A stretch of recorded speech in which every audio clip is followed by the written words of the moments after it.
You've probably heard the term blood diamonds. We all kind of have an idea of what that means, right? But what you might not know is that the official actual definition of a conflict diamond is incredibly narrow, and a recent really high-stakes vote to change it just failed, which throws the entire system into question. So let's get into what exactly happened. So let's start with the big question. What is a conflict diamond? I mean, it seems like it should be simple, but the official answer is, well, it's not simple at all. In fact, it's a definition that has the world's major diamond nations at a complete standstill.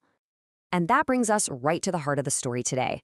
A global plan, a crucial vote to update that very definition, was just vetoed. It was stopped dead in its tracks.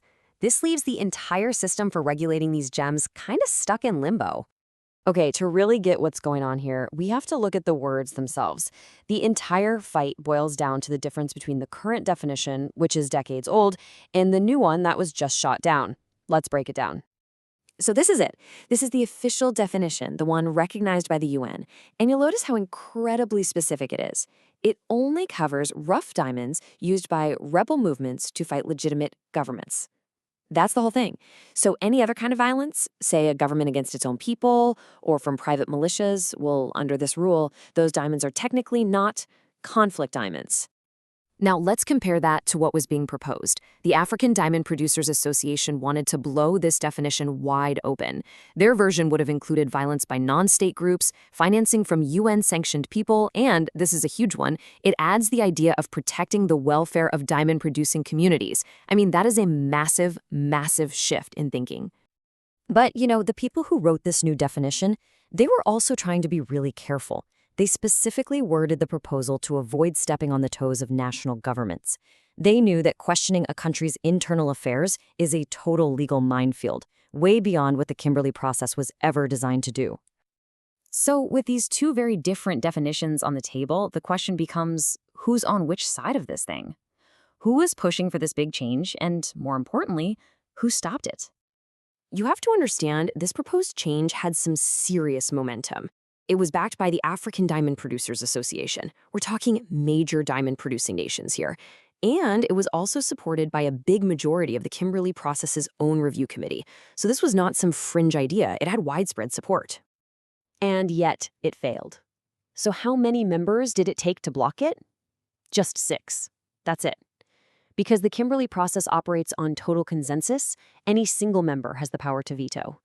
And in this case, a tiny handful of nations was enough to bring the entire reform effort to a grinding halt. And here they are. According to the African Diamond Producers Association, these are the 6 members that blocked the change: Australia, Canada, the European Union, Switzerland, Ukraine, and the United Kingdom. It was this small group that managed to overrule what the majority wanted. And this quote, wow, it really pulls back the curtain on the tension here.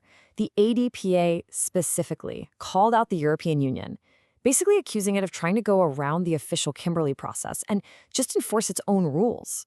This makes it super clear. This isn't just a debate over some words and a definition. It's a power struggle over who gets to regulate the global diamond trade. Okay, so let's zoom out. Why does any of this matter? This isn't just some internal squabble. The failure to agree on this has huge consequences for the diamond industry, and really for anyone who cares where their jewelry comes from. We have to remember why the Kimberley Process, or the KP, is such a big deal. It is the only official certification scheme for rough diamonds that the UN and the World Trade Organization recognize. It's the only game in town. There is no plan B.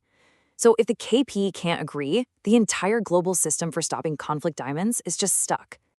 The KP's power comes from what it calls its 3 pillars. It's a partnership between governments, the diamond industry itself, and civil society groups.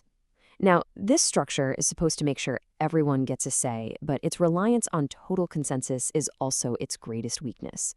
As this veto just proved, it can paralyze the whole system. So at the end of the day, the KP's failure to update a definition from decades ago is forcing a lot of people to ask a pretty tough question. Is this organization even relevant anymore? Can a system that was designed for the civil wars of the 1990s really handle the complex human rights issues and modern conflicts we see today? And that leaves us with this final, really challenging thought.